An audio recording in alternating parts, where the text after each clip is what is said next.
Assalamualaikum warahmatullahi wabarakatuh.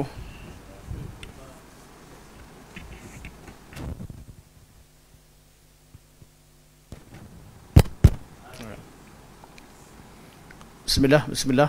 Okay. Assalamualaikum warahmatullahi wabarakatuh. Bismillahirrahmanirrahim. Alhamdulillahi rabbil alamin. Nahmadullah ta'ala wa nashkuruh.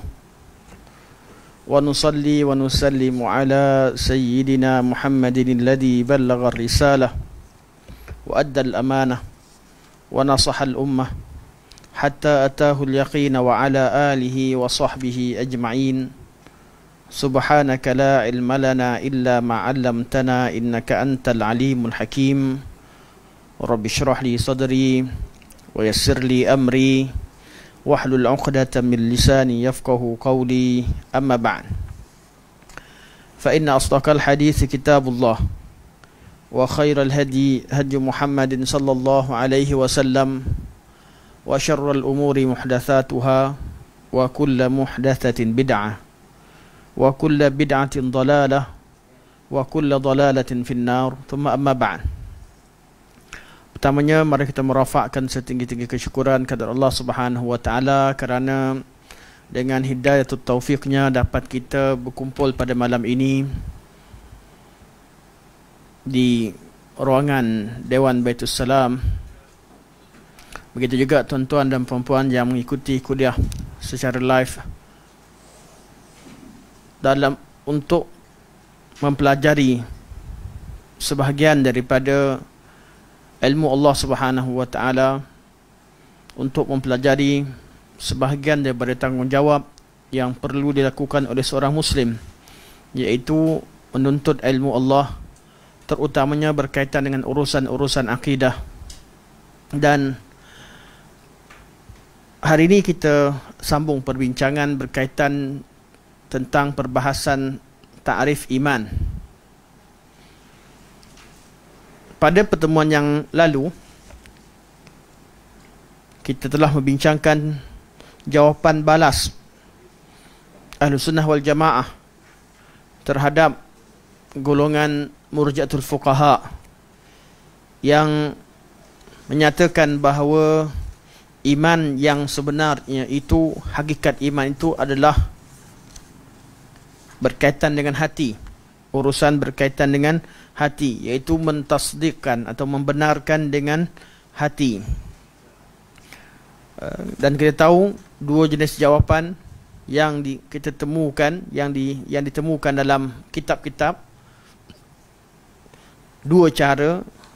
Cara pertama adalah dengan menafikan sejak daripada awal bahawa iman itu dari segi lughah maknanya tasdiq. Dan kita dah bincangkan secara detail, tak perlu kita ulang balik. Cara yang kedua, mereka kata kalau betul pun iman itu dari segi bahasa maknanya adalah tasdiq, iaitu membenarkan, tetap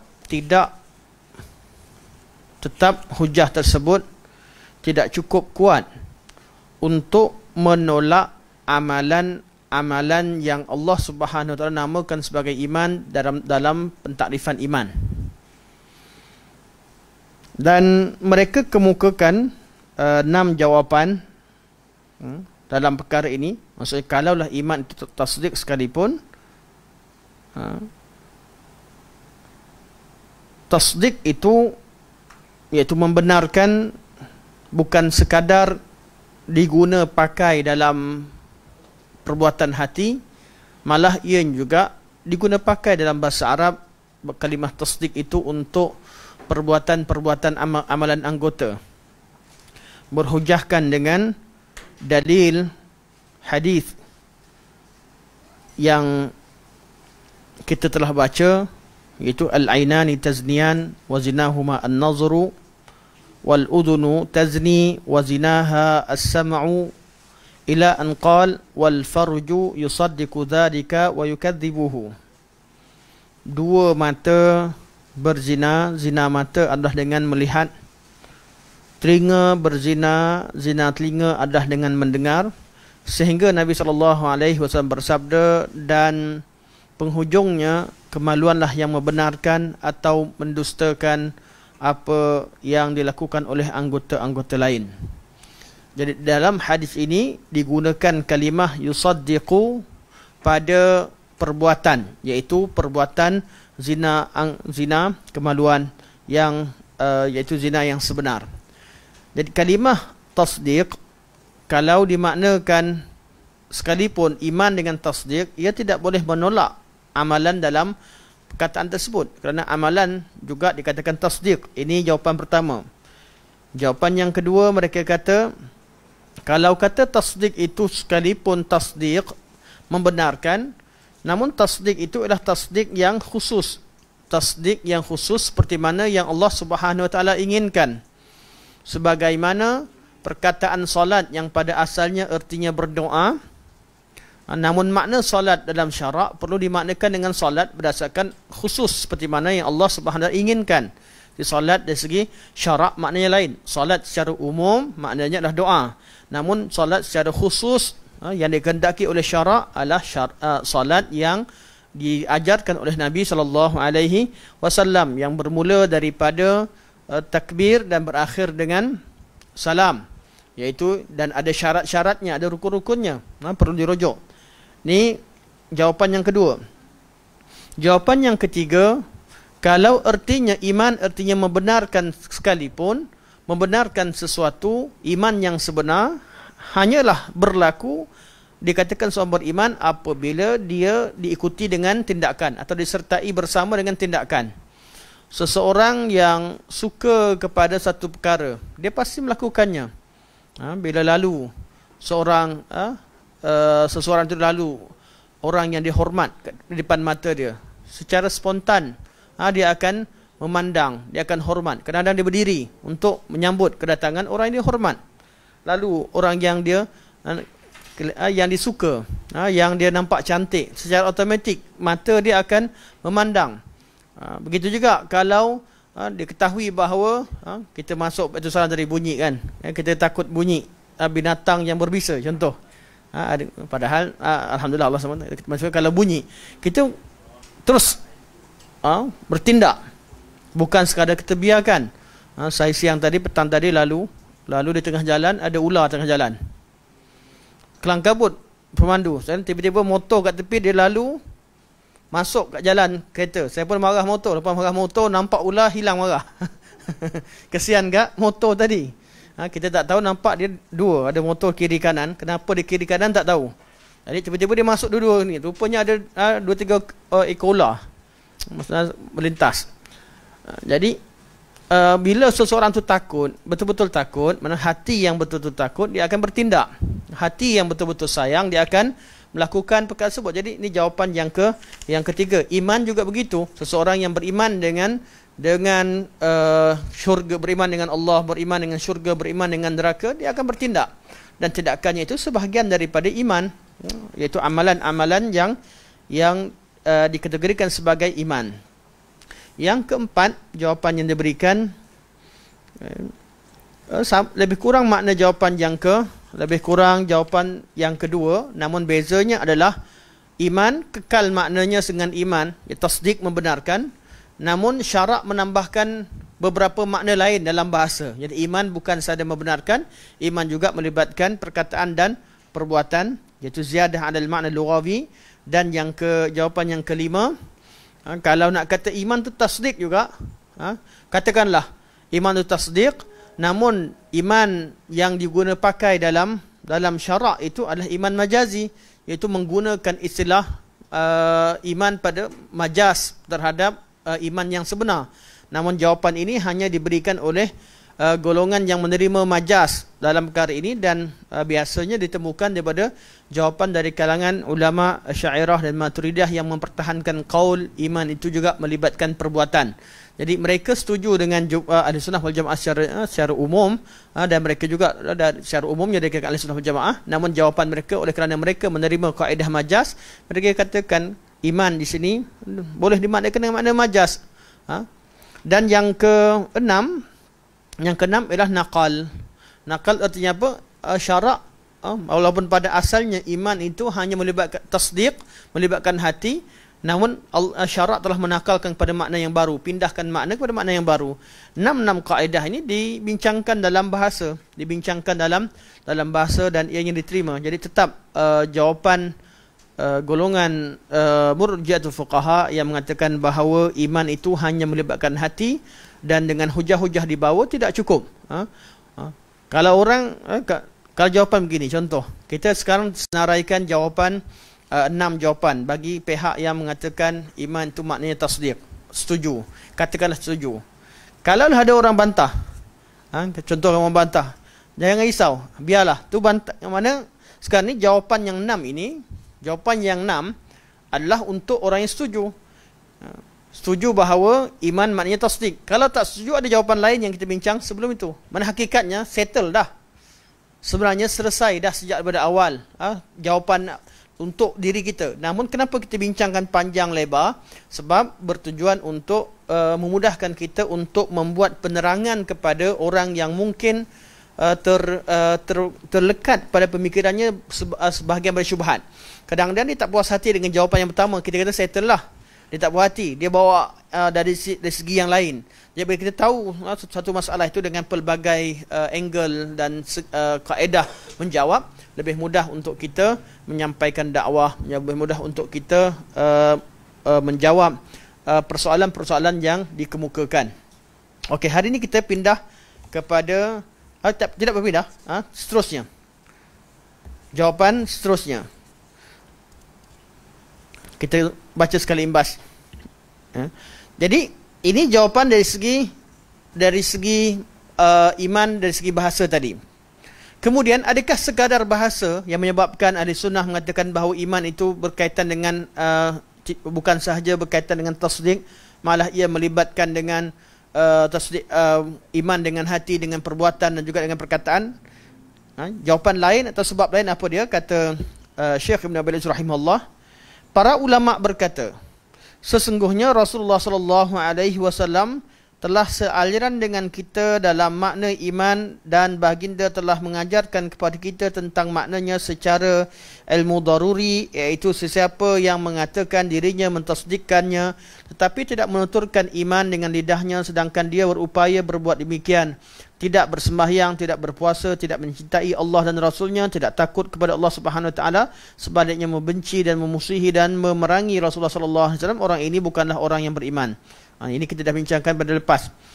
Nabi kata kepada Nabi sallallahu alaihi wasallam sekalipun, kalau ada orang zaman jahiliah membenarkan, mentasdikkan ajaran Nabi sallallahu alaihi wasallam tapi memusuhi Nabi sallallahu alaihi wasallam, tak sembahyang, tak solat, tak mengucap, tak semua sekali, tak buat apa, takkan Nabi pada zaman Nabi pun Nabi tak terima dia sebagai seorang yang beriman. Itu yang memusuhi ramai. Kalaulah iman sekadar membenarkan, sudah pasti ramai sudah pasti Abu Talib termasuk di kalangan orang beriman. Tapi apa yang praktikal sunnah Nabi, Nabi berpihak kepada ahli sunnah wal jamaah. Baginda juga mengajarkan kita, ni kita sambung muka surat 120. Baginda juga mengajar kita bahawa kejayaan yang akan diperoleh disebabkan menuturkan kalimah syahadah adalah dengan syarat ia disertai dengan keikhlasan dan mengamalkan tuntutannya. Nabi SAW telah bersabda, iman ada 70 lebih cabang. Yang tertinggi ialah mengucap la ilaha illallah dan yang paling rendah ialah membuang benda yang menyakiti dari jalan. Okey. Seterusnya, jawapan seterusnya, Nabi SAW menyatakan bahawa kejayaan seseorang, yang mana seseorang itu berjaya di dunia dan akhirat, dan bila disebut al-falah ialah kejayaan kejayaan akhirat. Bila hayya al-falah, kejayaan dunia tidak dinamakan al-falah. Al-falah ialah kejayaan akhirat. Nabi SAW menyatakan bahawa al-falah iaitu al-fawz wal falah. Kalimah al-falah ialah kejayaan yang sebenar. Tidak ada lagi kejayaan selepasnya. Iaitu kejayaan seorang mukmin di hari akhirat. Kalau kita gunakan kalimah an-najah boleh digunakan dalam semua peringkat kejayaan. Namun al-falah ialah kejayaan mutlak. Nabi SAW bila sebut qad aflah, dia berjaya sebagai aflah, ialah berkaitan dengan kejayaan akhirat. Nabi menyatakan bahawa orang-orang yang mencapai al-falah, kerana kalimah di sini terjemahan disebutkan kejayaan, disebutkan sebagai kejayaan, namun teks asalnya adalah al-falah. Nabi mengatakan bahawa kejayaan seseorang ialah bergantung kepada dia mengucap dua kalimah syahadah, mengucapkan kalimah la ilaha illallah Muhammadur Rasulullah, dan beramal dengan tuntutannya secara ikhlas.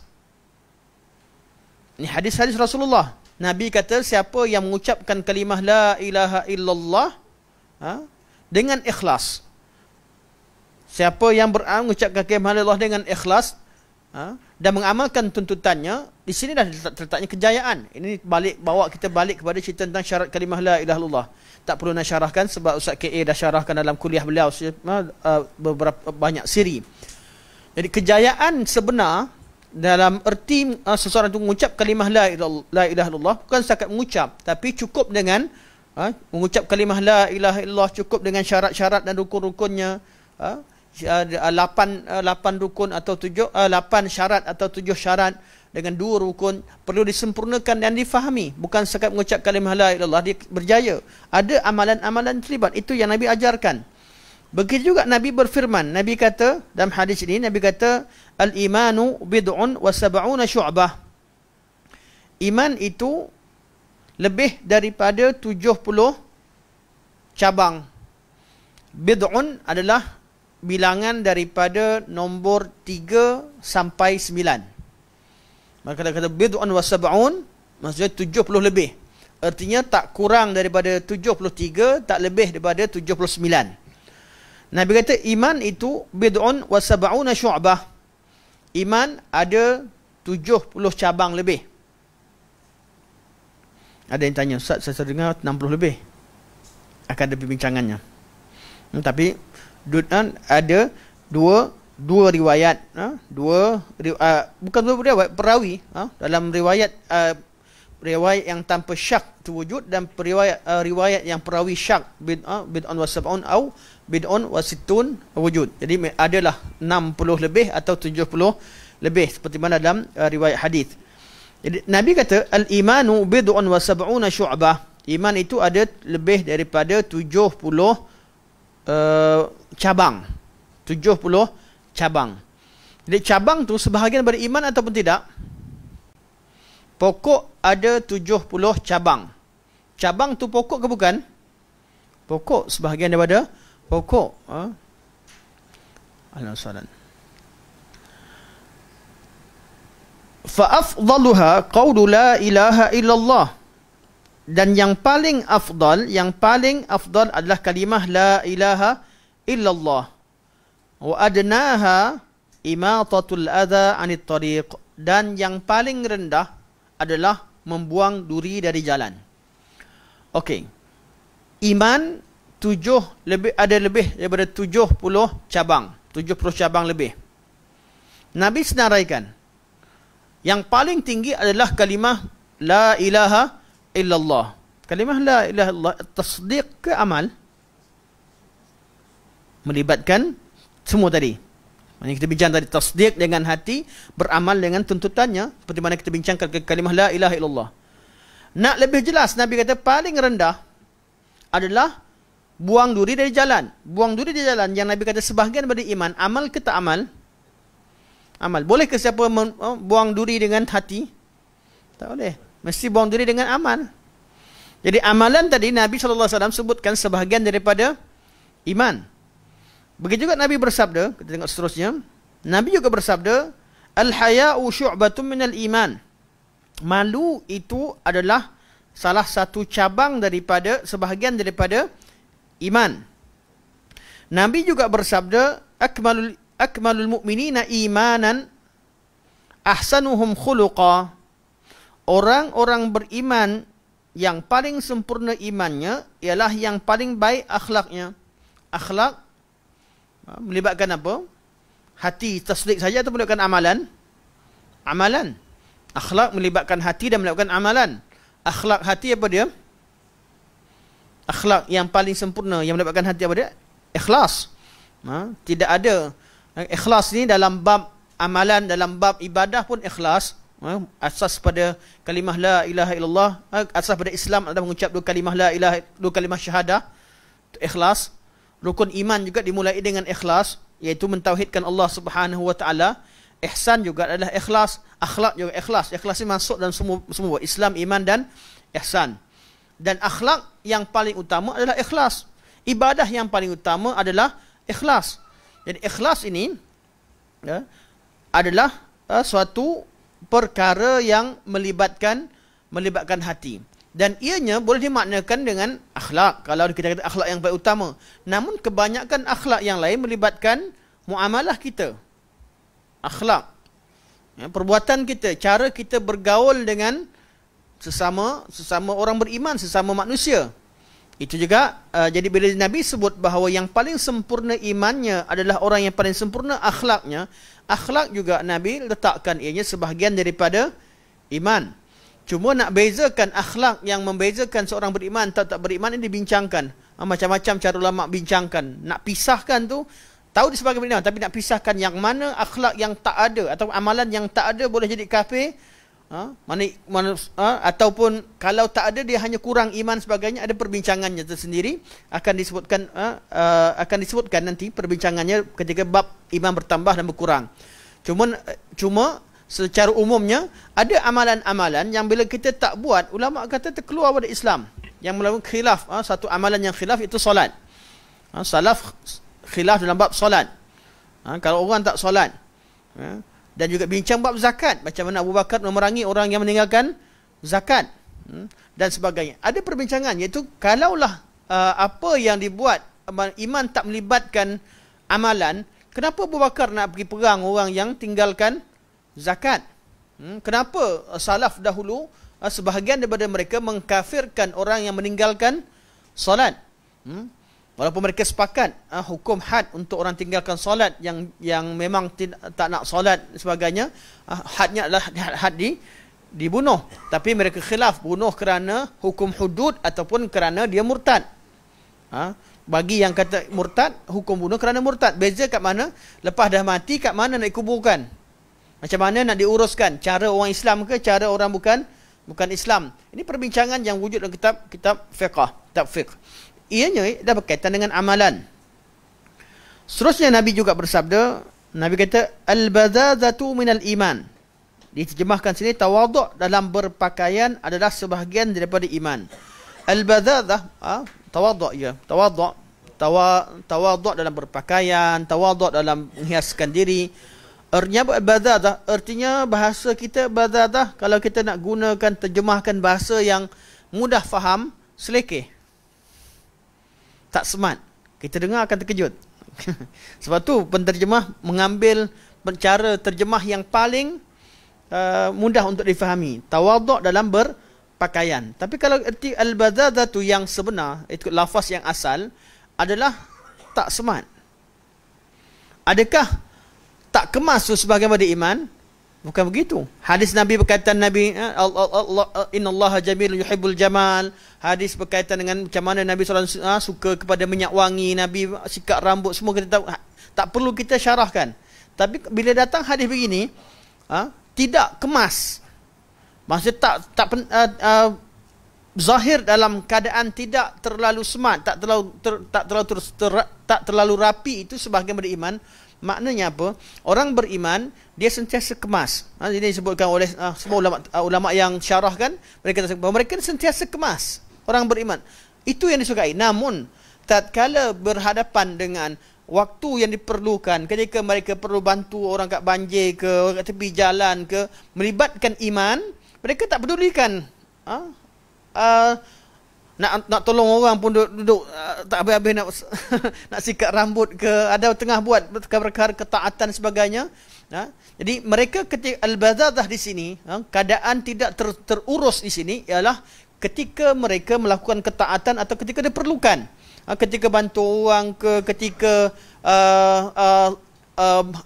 solat di tempat tertentu dalam keadaan mereka tahu waktu nak habis, mereka tak sempat nak siapkan, mereka buat dengan sekadarnya.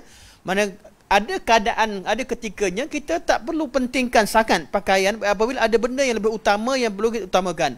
mana membantu orang, membantu manusia, atau dalam keadaan tertentu. Kita suka pakaian yang cantik sebagainya, tapi perlu pakaian tu kita perlu. Ada orang yang kita nak hadiahkan, kita pakai yang sederhana. Itu juga termasuk dengan bab ini. Bab katanya apa arti selekeh ataupun tidak rapi. Al-badhadatu minal iman di sini adalah maknanya ialah kita bila ada keadaan tertentu yang perlu kita mengutamakan perkara yang lebih utama, kita tidak terlalu mementingkan kekemasan diri kita ketika waktu-waktu yang sebegini. Sebahagian daripada ulama mereka mengatakan bahawa hadis ini dikatakan sebagai ada yang menghukumkan sebagai dhaif. Namun kalau dia sahih, ada kata dhaif, ada kata tak, ada yang kata sahih. Jadi ada khilaf ulama dalam mentasihkan hadis ini. Namun kalau yang sahih, mereka akan syarahkan dengan apa yang seperti mana kita syarah tadi. Dan kenapa begitu disyarahkan? Kerana diketahui hadis berkaitan dengan Islam itu suka kepada kekemasan dan sebagainya, dan mengambil zina sebagainya, itu perkara yang dimaklumi dalam syarak. Dan hadis Nabi tidak akan bertentangan satu sama lain. Kaedah ni kita letak. Sebab apa? Kita tak tahu konteks Nabi bercakap ni bila. Sebagian pada hadis Nabi sebutkan, kita tahu sebab urutnya. Sebagian pada hadis bila diriwayatkan kepada kita, kita hanya dapat terima teks ucapan Nabi SAW.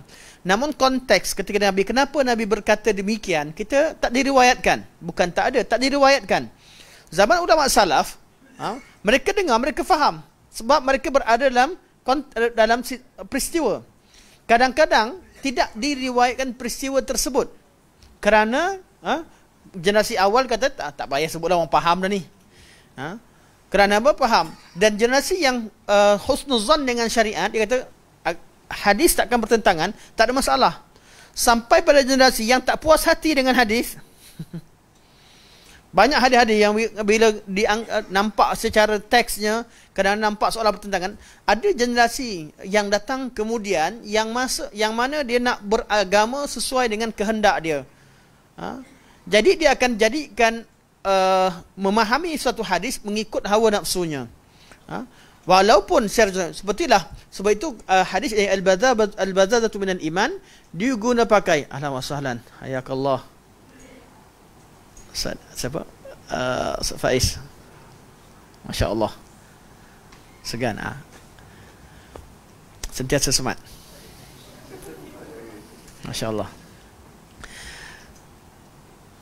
Sebab tu bagi golongan sufi, mereka ketika mensyarahkan hadis ini, mereka tidak tengok hadis secara umum. Jumpa hadis yang mana sesuai, dia kata al-badhadatu minal iman. Sebab tu dalam mengamalkan hadis, kita perlu lihat kepada, kumpulkan hadis dalam bab secara keseluruhannya. Kemudian baru kita buat kesimpulan.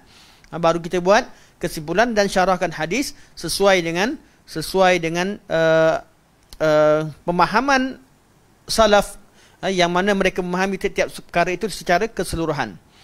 Okey, seterusnya. Okey. Jadi hadis-hadis ini menunjukkan bahawa amalan termasuk dalam iman. Amalan termasuk dalam iman. Adakah Nabi tersalah? Adakah Nabi dikatakan tersalah menyebutkannya? Tidak.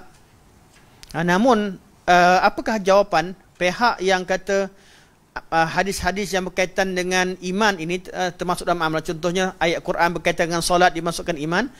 Jawapan yang standard dalam bab lafaz, mereka akan kata lafaz majaz. Jadi kita standard lah dalam perbincangan, mereka bincang macam mana semua sekali, penghujungnya bila perkataan kalimah-kalimah dalam syarak yang tidak bersesuaian dengan apa yang telah mereka faham, mereka akan hukumkan sebagai majaz. Sebab Ibn Qayyim rahimahullah, Ibn Taimiyah rahimahullah menyedari perkara ini sejak pada awal. Sebab itu mereka menafikan majaz dalam nas syarak. Bukan kerana tak memahami uslub bahasa Arab, tapi nak terangkan kepada mereka bahawa istilah majaz ini istilah yang baru dikemukakan kemudian. Syarak telah difahami sebelumnya. Sebab itu kita perlu memahami syarak berdasarkan kepada pemahaman salafus soleh. mereka tak terikat dengan istilah majas tak majas.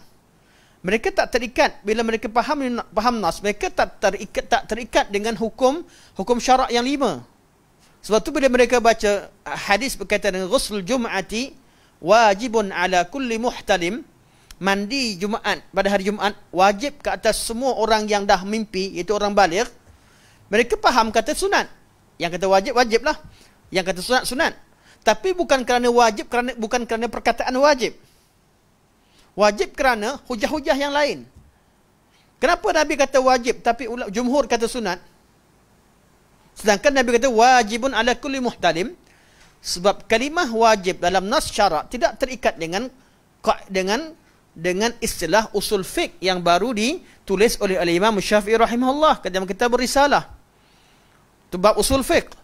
Sebab tu lafaz-lafaz istilah syarak tidak boleh dimaknakan dengan istilah ilmu-ilmu tertentu. Istilah ilmu tertentu diguna pakai pada ilmunya untuk memahami keadaan, ya. Istilah wajib adalah sesuatu yang diperintahkan secara jazam, dan kalau ada orang tinggalkan dia jadi haram. Tapi wajib dalam bahasa bukan begitu maknanya pada asalnya. Walaupun sebahagian daripada kalimah wajib juga membawa makna wajib seperti mana dari segi istilah usul fiqh, namun tidak semestinya. Sebab itu ulama sentiasa membezakan antara makna istilah dengan makna syar'i, makna syarak. Nas syarak perlu difahami dengan mengumpulkan dalil pada dalam satu bab. Kita faham, lepas tu tahu kehendak syarak pada sini maknanya apa. Kadang-kadang dia kembali kepada istilah syar'i, kadang-kadang Nabi bercakap kerana bahasa Arab secara umum.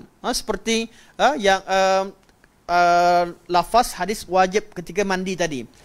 Sebab tu sahabat-sahabat mereka tak terikat dengan istilah-istilah dalam ilmu. Sebab tu istilah majas, sebab tu kalau orang tanya kenapa dia nak lawan dengan syarak, dengan bila kita ada dalil yang jelas, kemudian dibawa pelbagai istilah, kemudian istilah tak terpakai. Istilah yang benar sesuai dengan syarak diterima kerana istilah itulah cara ulama memudahkan. Istilah yang bertentangan dengan syarak, istilah itu diguna pakai hanya kadar pada tempat betulnya, pada tempatnya. Istilah takwil. Okay. Kalimah takwil dalam Al-Quran, adakah perlu dimaknakan dengan kalimah takwil yang wujud dalam ilmu kalam atau dalam ilmu usul fiqh? Tak boleh. Takwil perlu, semua istilah syarak perlu dirujuk pada zaman Al-Quran itu turun. Macam mana Nabi faham, macam mana sahabat faham, dan macam mana mereka praktikkan, itulah dia istilah yang sebenar. Begitu tarif iman. Sebab tu selepas mereka hujah dari segi bahasa semua sekali, kata ulama Ahlussunnah wal Jamaah, walaupun ini dari segi bahasa, tengok balik pada Nabi SAW. Nabi SAW tak pernah menjadikan orang yang hanya mentasdikkan kalimahnya, mentasdikkan ajarannya, namun tak ucap kalimah syahadah, tak Islam, tak masuk, tak solat, tak zakat, tidak bersama orang Islam, dikira sebagai beriman.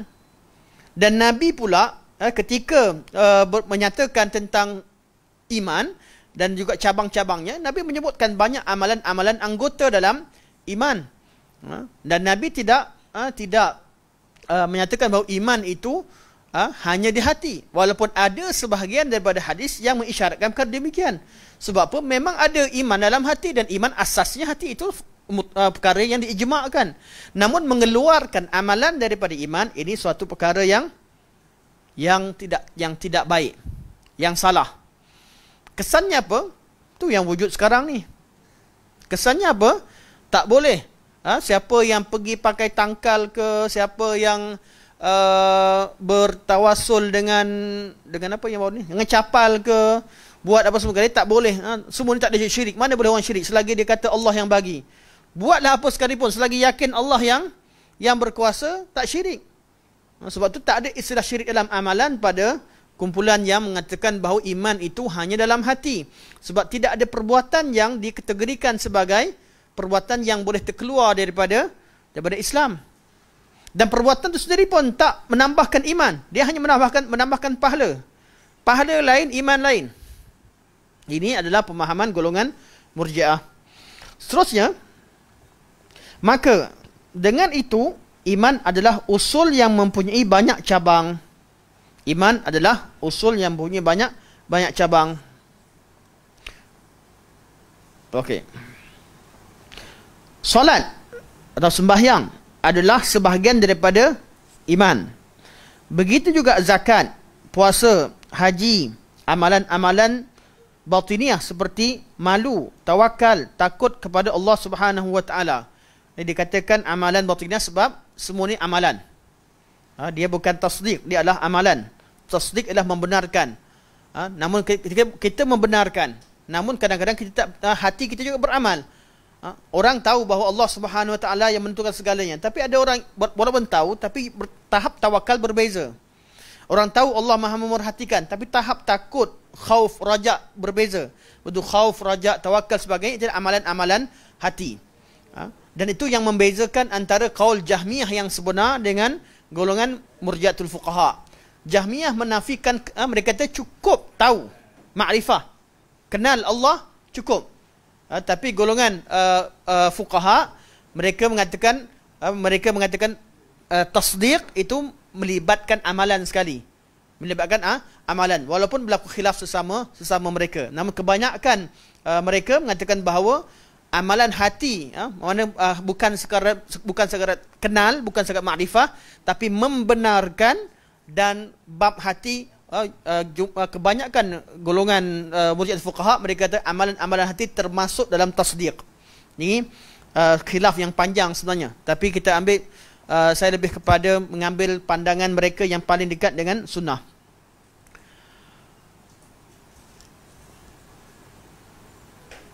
Begitu juga zakat, puasa, haji, amalan-amalan batiniah seperti malu, tawakal, takut kepada Allah Subhanahu wa taala, bertaubat kepadanya, sehinggalah cabang iman ini sampai kepada membuang benda yang menyakitkan dari jalanan. Ia juga dianggap sebagai satu cabang iman. Jadi ini semua amalan, daripada amalan hati sampailah pada amalan anggota, sampai pada bab yang tidak ada kaitan dengan bab yang paling simple.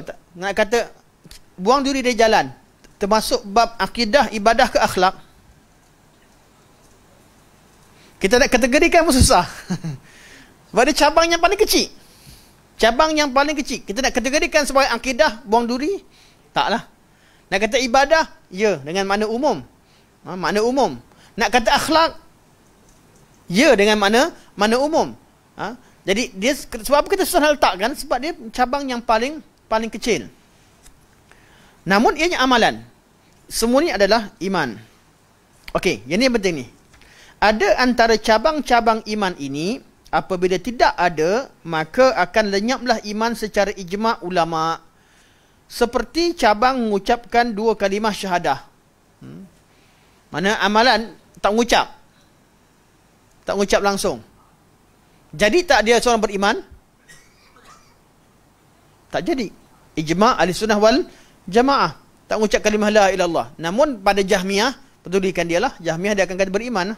Jahmiyah dia cukup kenal Allah. Sebab tu golongan Jahmiyah dan golongan Batiniyah ni yang mewarisi pemikiran Jahmiyah, mereka tak ada masalah untuk duduk dengan golongan duduk dengan golongan Yahudi, Nasrani. Mereka tak ada masalah untuk menerima pluralisme dalam agama dan sebagainya. Memang asasnya begitu. Mana yang penting hati.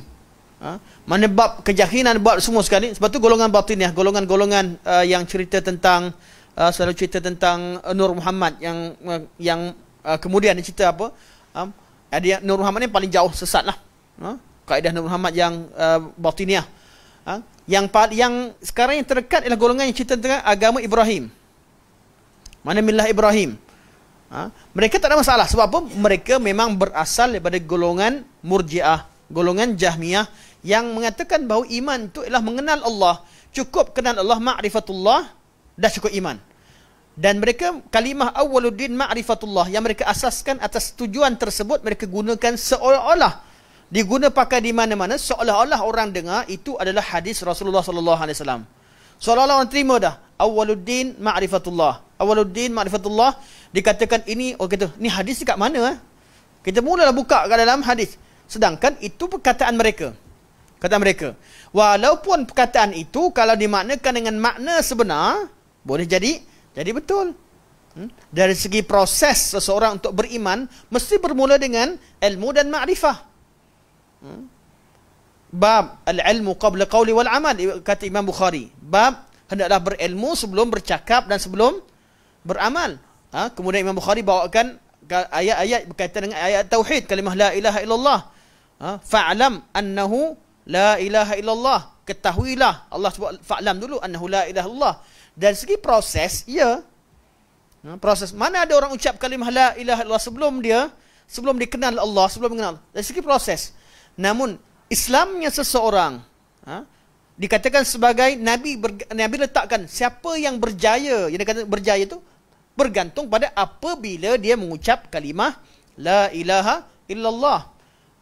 Jadi ma'rifatullah satu perkara yang besar, yang agung.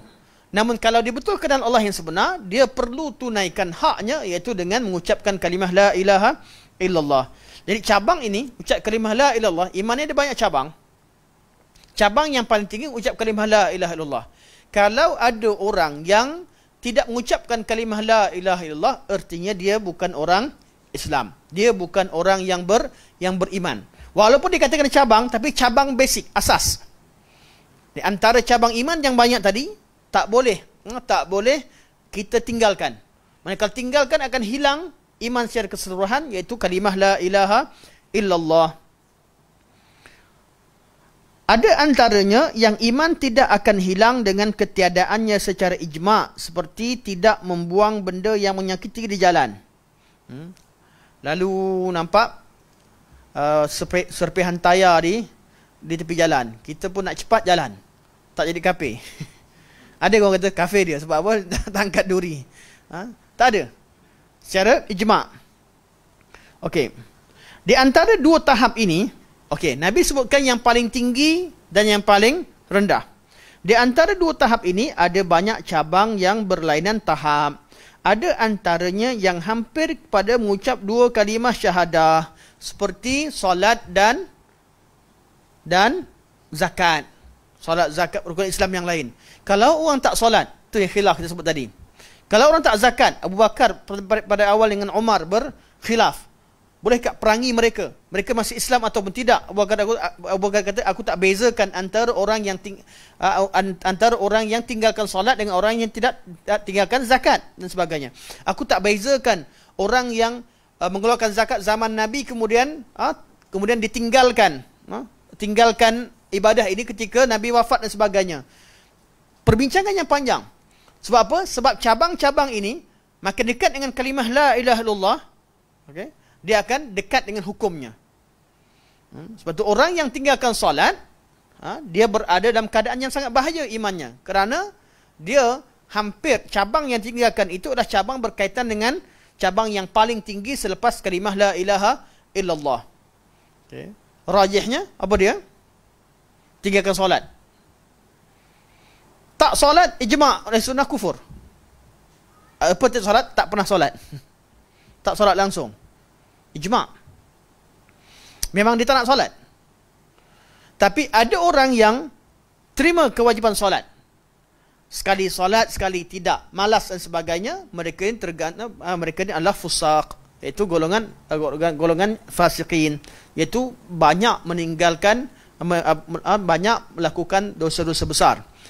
Jadi, kalau solat, sekali-sekali tak solat. Dengan takrifan yang umum, siapa buat dosa besar, satu sekali buat, mereka cakap fasik. Tinggalkan solat dengan sengaja. Cukup sekali tinggalkan solat sengaja. Fasik. Tapi fasik juga ada level-levelnya. Sedangkan kekufuran pun ada levelnya. Kekufuran sama-sama kafir. Betul tak? Tapi ada level tak orang kafir? Bab cerita Islam dengan kafir, ya, dia tak masuk Islam. Tapi kekufuran ada level-levelnya. Sebab tu Allah bezakan antara musyrikin dengan ahlu kitab. Kerana beza pada tahap kekufurannya. Musyrikin, kita tak ada kahwin dengan perempuan musyrikin. Kita tak makan sebelihan mereka. Berbeza ahli kitab. Kenapa Allah bezakan? Adilnya Allah, Allah Maha Adil. Allah Subhanahu Wa Taala, walaupun dia kafir sekalipun, hukum berbeza-beza. Hukum berkaitan dengan jizyah, hukum berkaitan, ada perbezaan.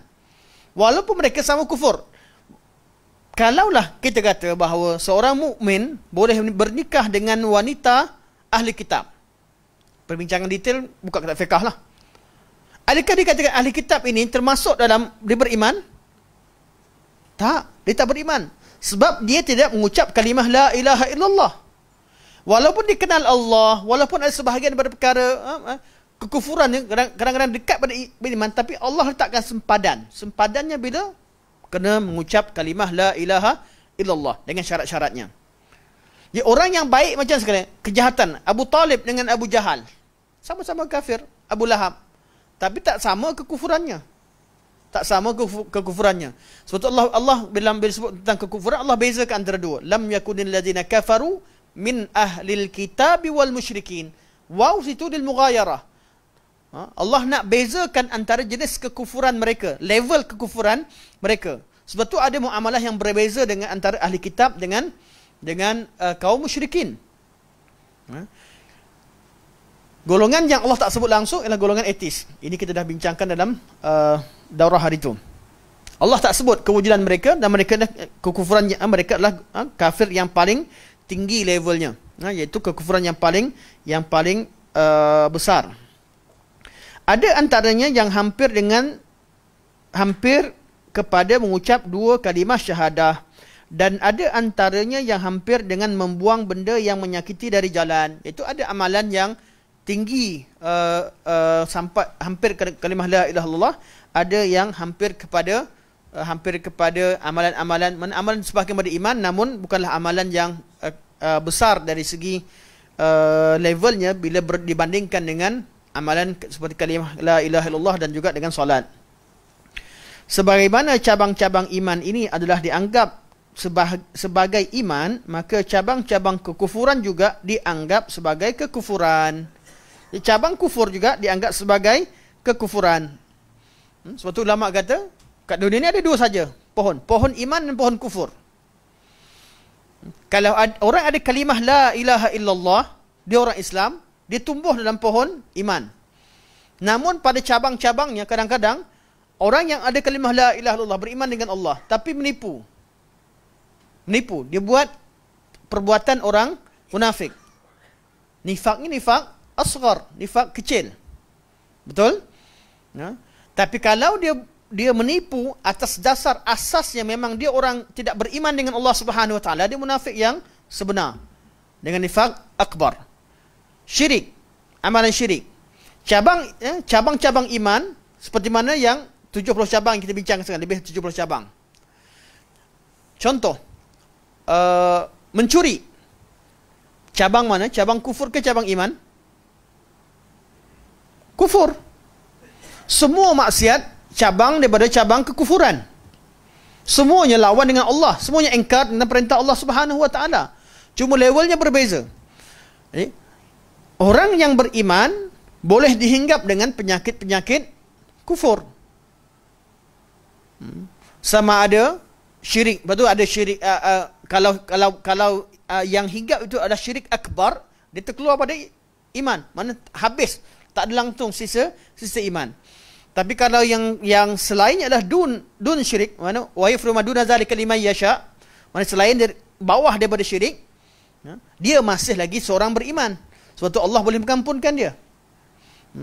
Dosa yang paling besar adalah dosa syirik, sebab dia menghilangkan asal. Sebab tu kalau kita kata zina, sebahagian daripada cabang mana? Cabang kufur. Sebab tu Nabi kata tidaklah berzina seseorang mukmin ketika dia berzina itu tidak berzina seseorang ketika dia berzina itu dia seorang mukmin. Tak mungkin dia seorang ketika melakukan perkara kufur itu dia seorang mukmin. Dari segi keadaan dia, sebab dia melakukan salah satu daripada cabang-cabang kekufuran. Menghukum dengan hukum-hukum yang diturunkan oleh Allah Subhanahu Wa Taala adalah termasuk dalam cabang iman. Dan menghukum dengan selain daripada yang diturunkan oleh Allah Subhanahu Wa Taala adalah kufur. Okey. Nabi sallallahu, okey, ni semua Kenapa dibincangkan perkara ini? Bincang nak tolak kepada golongan murji'atul fuqaha yang kata amalan tak masuk. Jadi dalam praktikal sunnah, praktikal dalam kita tengok betul-betul dalam hadis Nabi sallallahu alaihi wasallam, Nabi sallallahu alaihi wasallam memasukkan iman ini dalam memasukkan amalan dalam takrifan iman. Dalam dikata takrifan atau dalam hakikat iman. Dalam hakikat iman. Nabi SAW telah bersabda, sesiapa daripada kalangan kamu yang melihat kemungkaran, maka dia hendaklah mencegahnya dengan tangannya. Sekiranya tidak upaya, maka hendaklah dia mencegahnya dengan lidahnya. Sekiranya tidak upaya, maka hendaklah dia mencegahnya dengan hatinya. Dan itu adalah selemah-lemah iman. Alangkah baiknya kalau disediakan teks bahasa Arabnya, kalau berkaitan dengan ayat Quran dan hadis-hadis Nabi SAW, juga kata-kata asar-asar. Ini cara yang betul. Malah dalam panduan penulisan hadis yang dikeluarkan oleh KDN untuk cetakan-cetakan yang lulus dengan KDN atau yang mencukupi syarat, ialah bila jumpa teks hadis wajib dimasukkan teks bahasa Arabnya, kemudian baru diterjemahkan. Sebab dikhawatiri penterjemah silap terjemah, atau dikhawatiri terjemahan tu betul, tapi sebab bahasa kita bila nak terjemahkan balik, kita tak jumpa perkataan asal dalam teks bahasa Arab. Okay, Nabi kata dalam hadis ini, hadis Nabi kata, hadis man ra'a minkum munkaran, tapi kat mana dia punya ni? Man ra'a minkum munkaran, sini. Man ra'a minkum munkaran falyughayyirhu biyadihi. Barang siapa yang melihat kemungkaran, maka hendaklah dia ubah dengan tangannya. Ini adalah kewajipan pertama. Siapa saja yang mampu kemudian dia tak ubah, dia berdosa. Bagi siapa yang mampu ubah dengan tangan. Kalau ada orang kata, orang hidupkan balik amalan mandi safar, kita mampu cegah tak? Mampu tak kita cegah dengan tangan? Mampu pergi lempang? Mana mampu? Tak boleh lah. Kita tak, hak tu tak wujud pada kita. Ada pihak yang mampu. Jadi kita tak boleh cegah dengan tangan. Tangan kita taip boleh. Itu tapi tangan dengan erti kuasa kita tak mampu, maka berpindah kepada seterusnya. Fa illam yastati', dan sekiranya dia tidak mampu, fa bilisani, maka dengan lisannya. Dengan lisan mampu tak kita? Mampu. Kalau semua rakyat Malaysia bersuara membantah, saya tak nak cakap lebih lah. Apa lagi dia punya tindakan seterusnya, akan hilang kemungkaran. Benda betul pun orang pergi report sana sini boleh hilang. Apa tu lagi benda mungkar, betul tak? Jadi tak mampu cegah dengan tangan, cegah dengan lisan, dengan lidah. Jangan diam. Masa orang kata Nyusi Madinah mengajarkan keganasan, kemudian adanya forum, adalah saya perhatikan beberapa orang ustaz, buat begini, buat review begini, sampai pada masa mandi safar diam seperti 1000 bahasa. Komen lah, komen semua sekali, biar semua ustaz-ustaz komen, terangkan dengan jelas, walaupun anda menyokong, tapi komen biar kami kenal dengan mudah. Siapa yang sokong perkara-perkara khurafat, biar jangan jelas. Pendirian tu perlu jelas. Lebih mudah kita nak pilih siapa yang ahli mandi safar, siapa yang menentang. Biar semua masjid surau, semua orang awam tahu. Jangan bila masa kawan kita buat salah, kita diam, orang lain tak buat, kita congkil. Cari kesalahan. Kalau orang salah lebih lagi. Ini tidak jujur dalam ilmu. Sebab kalau benda tak mungkar, tak apa. Nabi kata, siapa yang mampu cegah dengan lisan, cegah. Dan yang paling berhak mencegah perkara ini ialah bila yang mencegah itu kawan dia sendiri atau pihak dia sendiri. Pihak dia akan lebih, kemungkaran lebih cepat hilang. Kalau ustaz-ustaz yang tak setuju, yang mereka labelkan sebagai Wahabi sebagainya, orang awam tak nampak.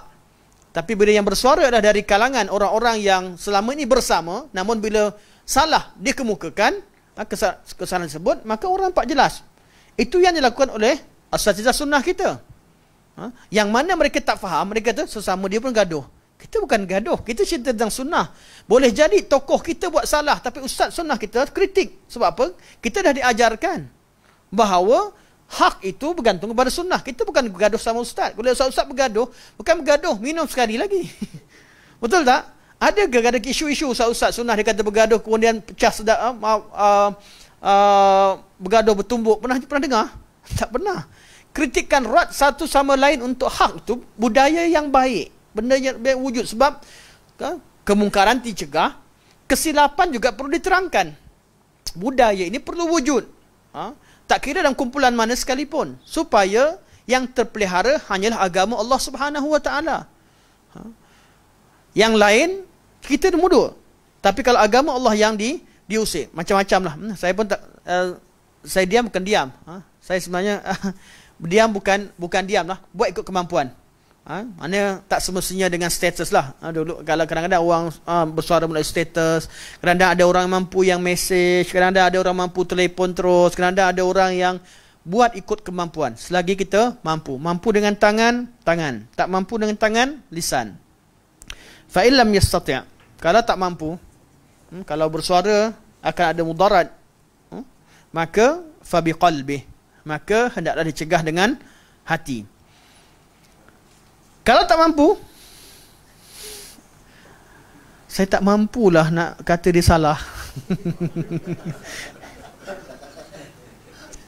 Ada tak yang tak mampu? Artinya dia setuju. Hati ni tak ada siapa paksa. Hati ni ada siapa yang mampu. Hati ni hujung dah, last dah. Mana? Kalau ada orang yang dalam kat mulut dia kata saya tak setuju, dalam hati suka. Tak jadi juga. Hati ni last. Nampak satu kemungkaran. Kalau hati kita suka dengan kemungkaran, itu artinya apa? Tak ada iman.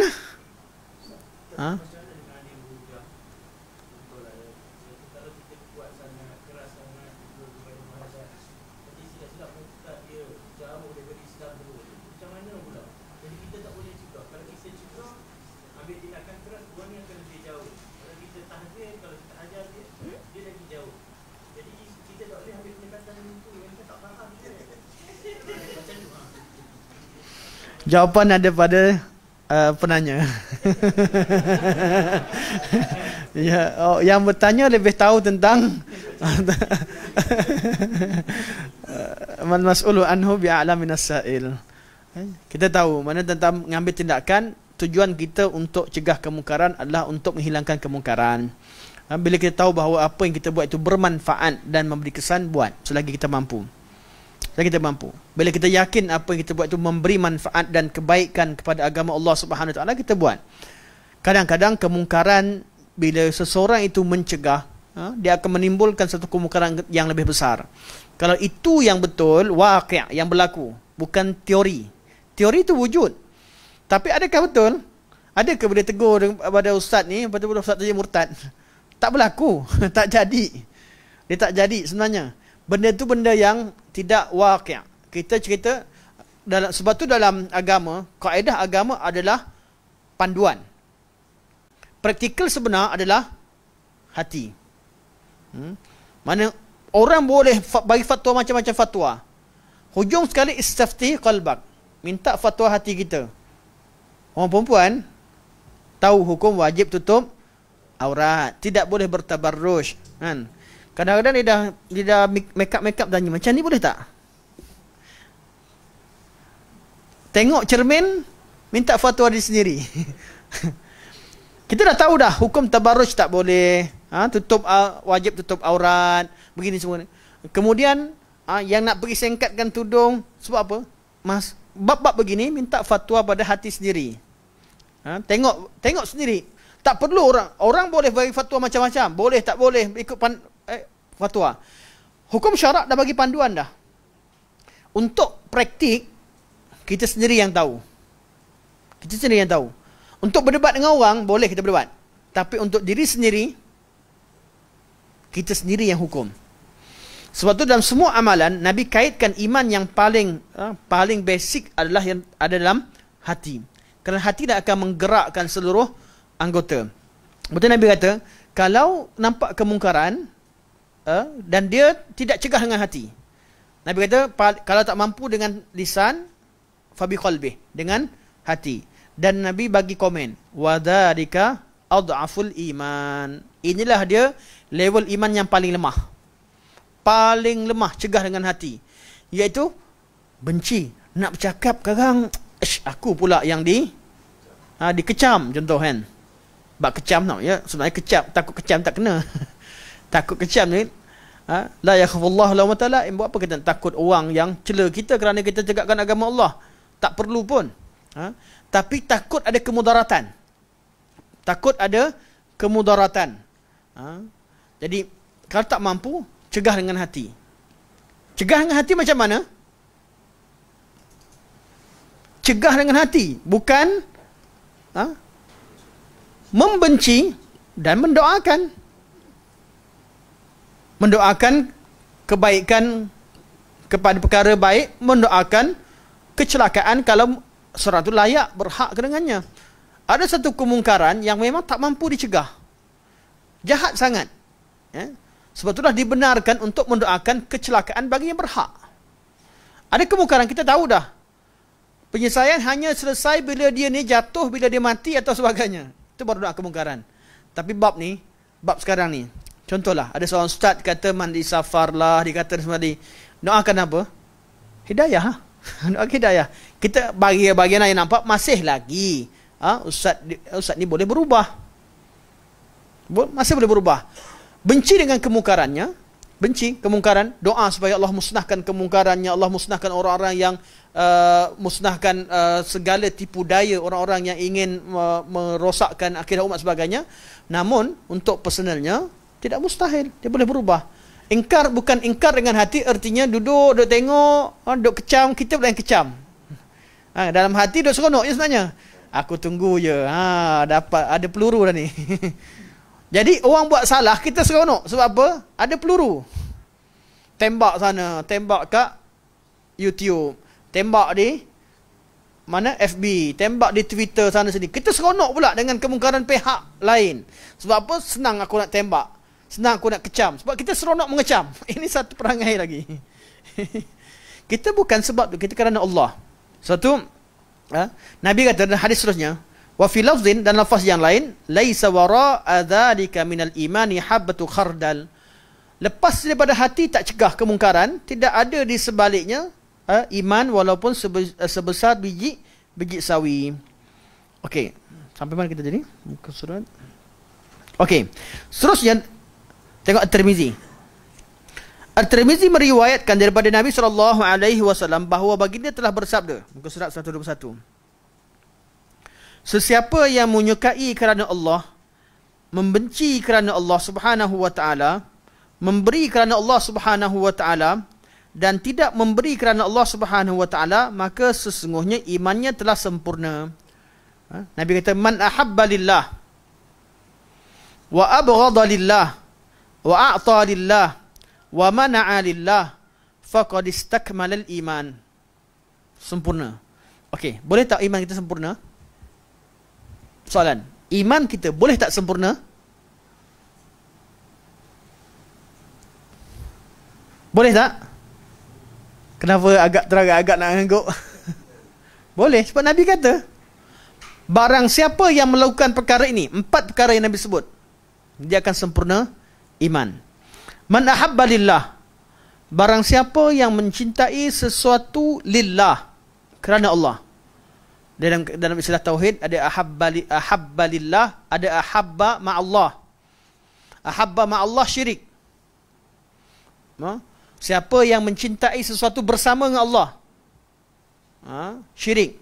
Ahabba lillah adalah tauhid. Ahabba fillah adalah ibadah, dan sebahagian pada tauhid dibincangkan oleh ulama. Yang penting kita balik pada makna asal dulu. Man ahabba lillah, barang siapa mencintai lillah, kerana Allah. Ada fa'il, ada fa'il, ada fa'il. Ahabba mengandungi fa'il dan fa'il, tapi tak ada maf'ul. Maksudnya, barang siapa mencintai kerana Allah, cintai apa? Jadi dia ada maf'ulnya sama ada ma atau man. Barang siapa yang mencintai sesuatu atau barang siapa yang mencintai sesiapa kerana Allah. Jadi ada maf'ul yang ditinggalkan, iaitu dengan sama ada ma atau man.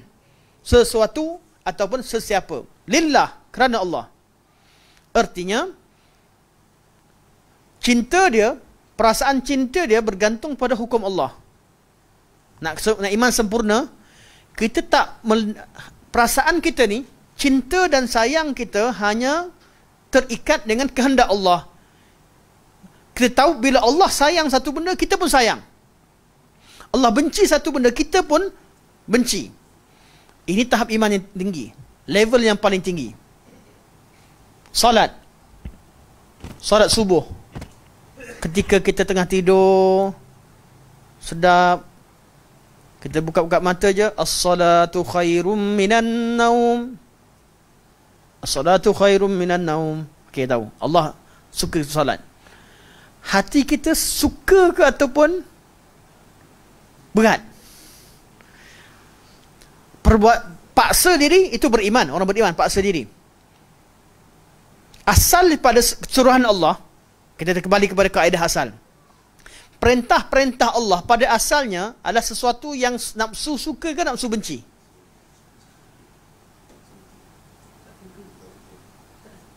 Tak suka, betul tak? Semua perintah Allah, apa yang Allah perintahkan, pada asalnya adalah sesuatu yang nafsu tak suka.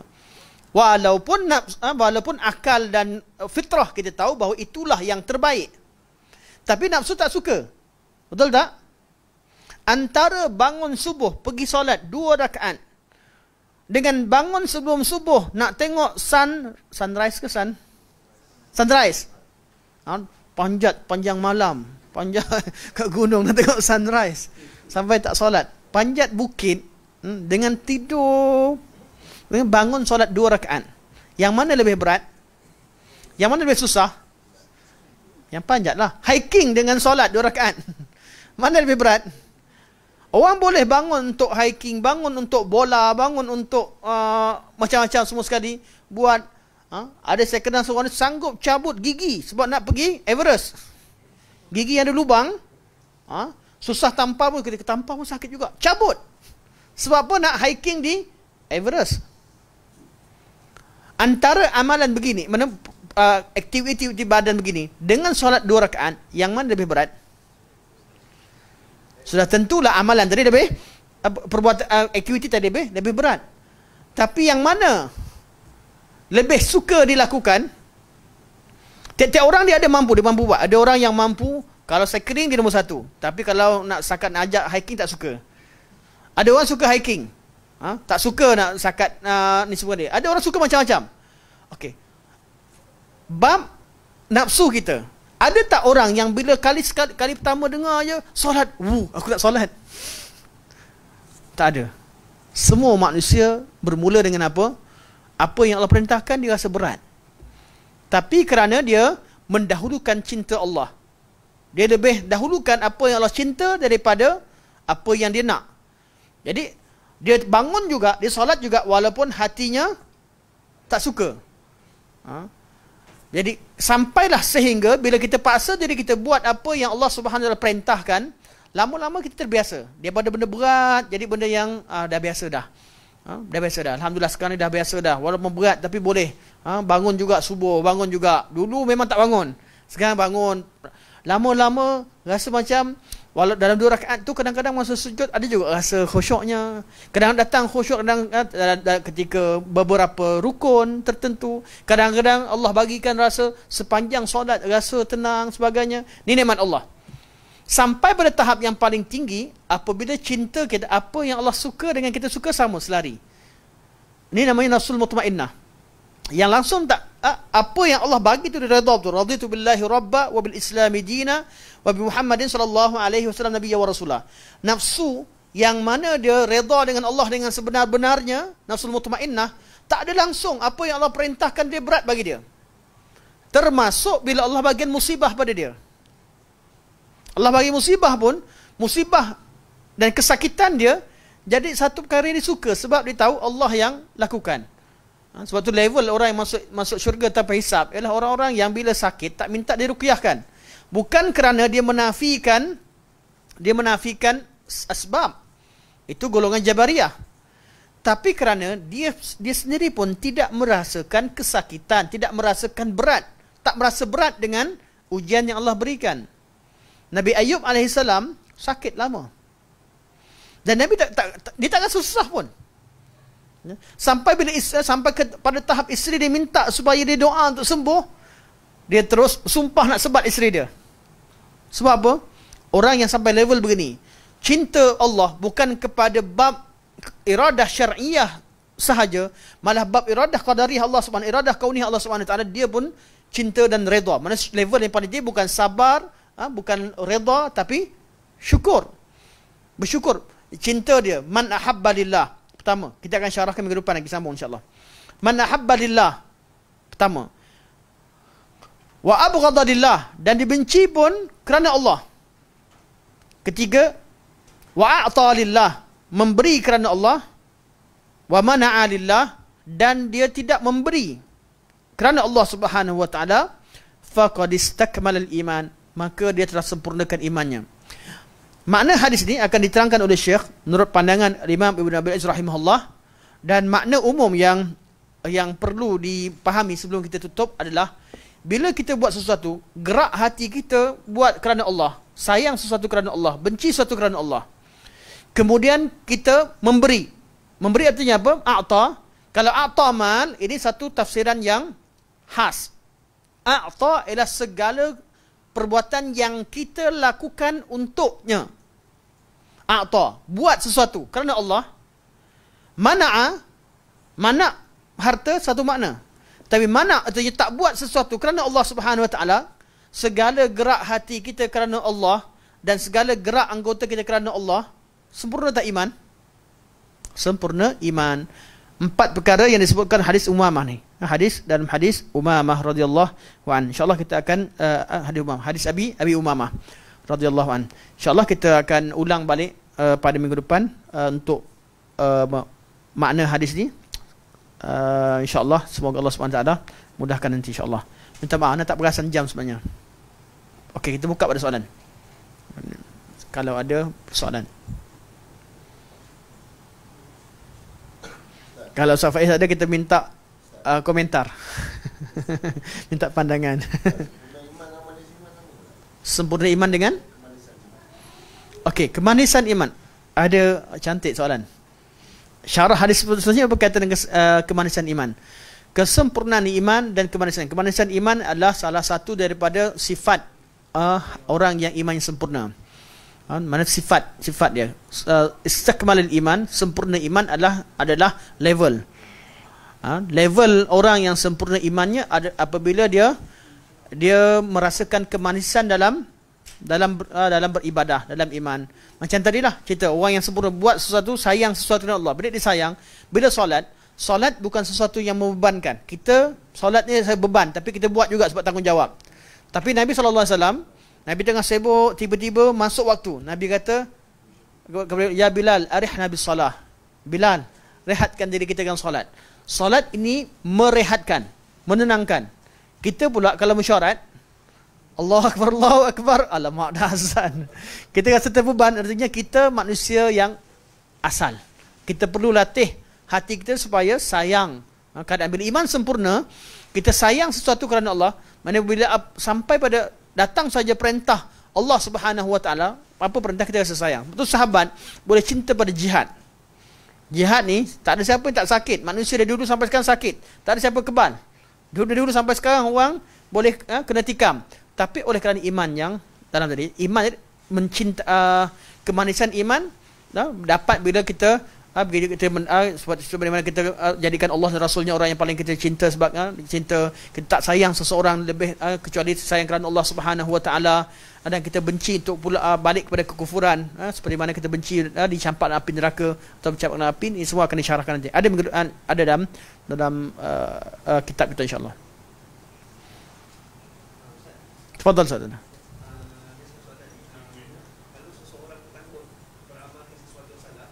Kalau seseorang tangguh, takut, okey. Dia was-was dengan hadis tu sebab dia takut kalau dia amalkan benda tu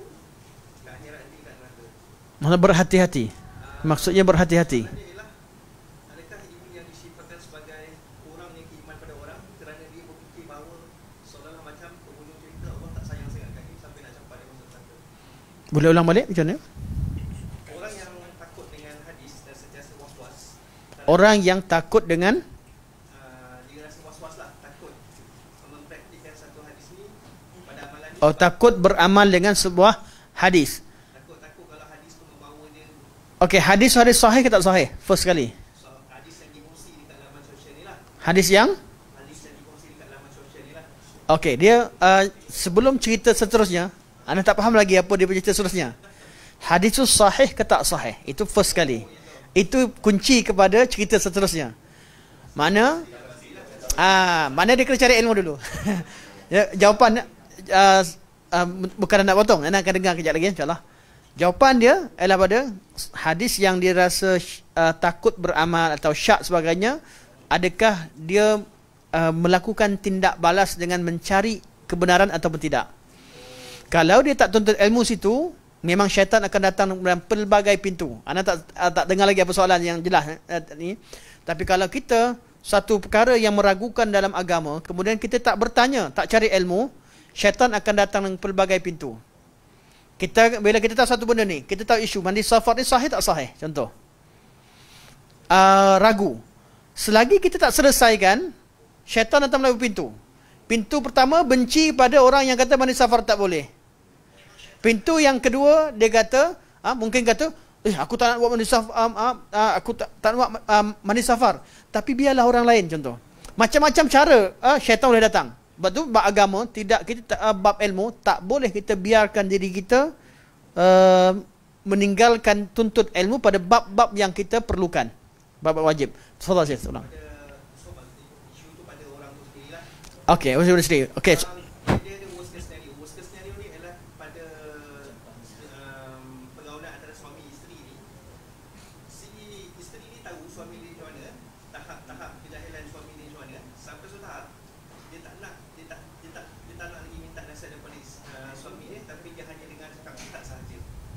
Tapi bila kata pasal tanggungjawab seorang suami ni, dia perlu mendidik isteri.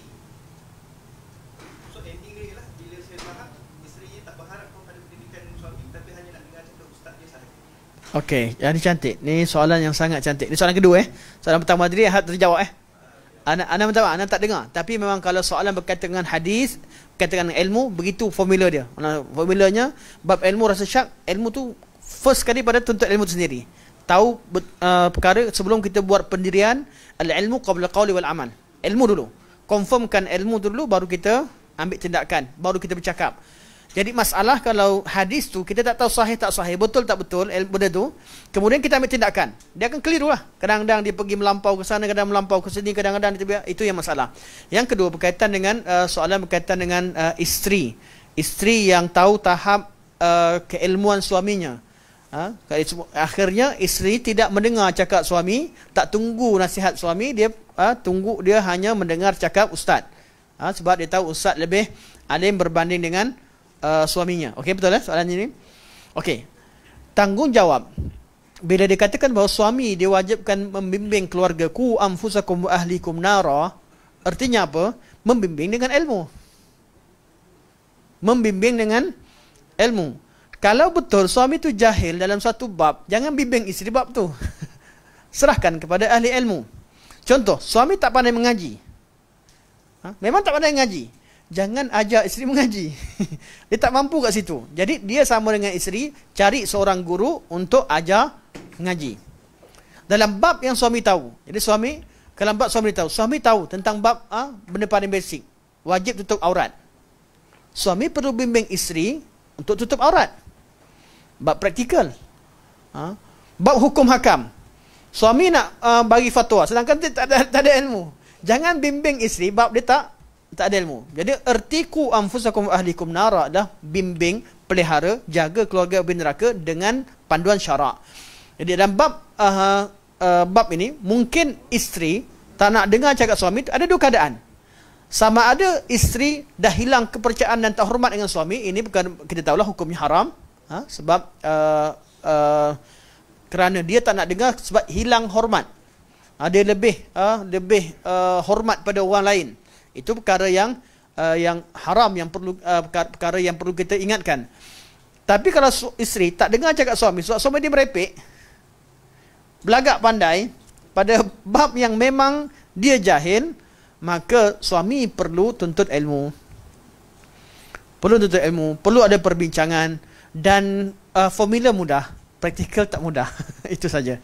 Bab praktikal kita perlu kepada banyak masa, dan kadang-kadang itu kalau melibatkan jahil dengan ilmu. Tapi kalau kadang melibatkan manhaj, dia bukan bab berjahil tak jahil. Isteri ni dah suka dah dengan ustaz-ustaz kumpulan tu, suami pada kumpulan ni, yang ini kan jadi perbincangan. Kat sini perlu kepada proses, perlu kepada perbincangan, dan jangan perbodohkan pandangan orang lain. Jangan perkecilkan, walaupun kadang-kadang kita bincang isteri kita ataupun dengan anak kita. Jangan sekali-kali ketika berbincang kita rasa kamu ni bodoh lah. Ya. Skill dalam bab awal sekalipun, skill pendengaran lebih daripada bercakap. Sebelum kita menghukum, kita dengar dulu. Dengar dan tengok dulu. Dan kalau kita merasakan bahawa isteri kita merasa dia betul, dia rasa dia betul pandangan dia, dengar sehabis-habisnya. Dengar satu, tanya balik. Jadi betulkan dengan persoalan. Sebab tu dalam kaedah dakwah, bila kita berjumpa dengan orang yang rasa dia pandai, cara berdakwah dengan dia adalah dengan bertanya. Tanya itu adalah kaedah dakwah kepada orang yang alim atau orang yang merasa dirinya alim. Bila tanya dia dah rasa dia bodoh. Dia diam sendiri. Saya pernah ada seorang, sepanjang, semua sini saja. So kita semoga Allah jadikan kita sambung nanti insya-Allah di bawah. Tapi yang penting kaedah umum begini insya-Allah. Kaedahnya adalah kena balik semula kepada syarak, balik semula pada hukum syarak. Ada soalan ke? Tak ada, Ustaz. Okey. Baru nak cakap, sahabat kita hari tu dia beritahu banyak soalan, jadi Ana minta dia tanya pada Ustaz. Okey insya-Allah. Ana minta dia tanya dekat restoran. Okey insya-Allah barakallahu fikum. Kita soalan heavyweight lagi. Okey, kita jumpa kat restoran insya-Allah. Insya-Allah. Sampai sini saja. Semoga Allah SWT betul-betul bermanfaat. Semoga Allah SWT bimbing kita di dunia, di akhirat, dan bimbingan yang paling kita harapkan adalah bimbingan apabila dibimbing kita ke syurga Allah Subhanahu wa taala. Subhanakallahumma hamdika asyhadu an la ilaha illa anta astaghfiruka wa atubu ilaik. Wa sallallahu alaihi wasallam Muhammad wa ala alihi wa sahbihi wa baraka wa sallam. Walhamdulillahirabbil alamin. Wassalamualaikum warahmatullahi wabarakatuh. Ustaz je lah.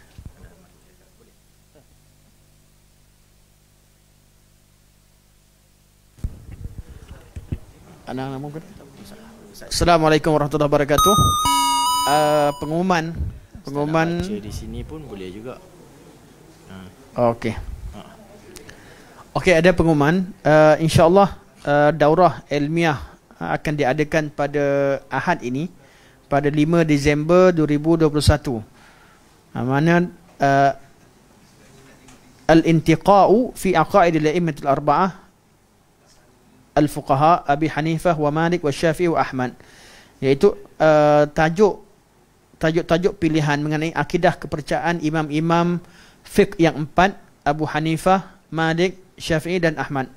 Karangan Dr. Tariq bin Said Abdullah Al-Qahtani, yang akan dibentangkan oleh Al-Fadil Ustaz Adli bin Muhammad Sa'ad hafizahullah, Ustaz Muhammad Asri bin Sabri hafizahullah, di Baitul Salam. InsyaAllah pada hari Ahad datang dengan Ustaz Asri, tajuk okey, fiqh dalam mendepani aliran sesat, Ustaz Asri. Okay, Ustaz Adli pukul 8 sampai ke 10 baca kitab Akidah Imam 4, Akidah Imam yang 4, dan Ustaz Fadil Ustaz Asri Sabri akan bawa tajuk fiqh dalam mendepani aliran sesat. Ini sangat penting lah, sangat penting untuk kita hadir insya-Allah. Kalau anda ada masa pun hadir, walaupun anda kelas ni kelas online, tapi hadir online lah kot insya-Allah. Sangat penting. Dan anda secara jujurnya, kelas Ustaz Adli, kelas Ustaz Asri bukan dihadiri oleh orang awam saja, di kalangan asatizah juga hadir. Ramai kita tengok sebab tu ana galakkan semua kita hadir bila walaupun sesama asatizah kita tahu bahawa ada orang yang perlu kita raikan ilmunya. So Sabri mempunyai pengetahuan yang dalam bab firaq, dalam bab akidah sebagainya. Kita hadir dan mendengar apa yang beliau sampaikan itu satu perkara yang memberi manfaat kepada ilmu dan kefahaman kita. Okay, InsyaAllah sampai sini saja. Semoga Allah mudahkan kita semua. InsyaAllah kita jumpa akan datang. Harap hari Ahad tu ramaikan dewan. Ana pun kalau sempat ana cuba hadir. Walaupun pada hari sebut hari Ahad adalah hari yang penuh bagi ana, agak penuh jadual. Ya? Di sini Ahad ni 5 hari bulan. Pukul 8 sampai 10 sesi Ustaz Adli. Pukul 10 sampai 12 Ustaz Asri. Ustaz Adli kita dah tahu keilmuan beliau macam mana. Ustaz Asri kita tahu. Jadi walau daurah melibatkan orang-orang begini, hadirlah ramai-ramai insya-Allah. Okey. Tak sempat, kalau tak cukup ni kita buang meja, tak apa. Kita duduk di bawah insya-Allah. Okey. Assalamualaikum warahmatullahi wabarakatuh. Terima kasih banyak Ustaz. Terima kasih banyak. Barakallahu fiik. Afiq barakallah. Ustaz, bistro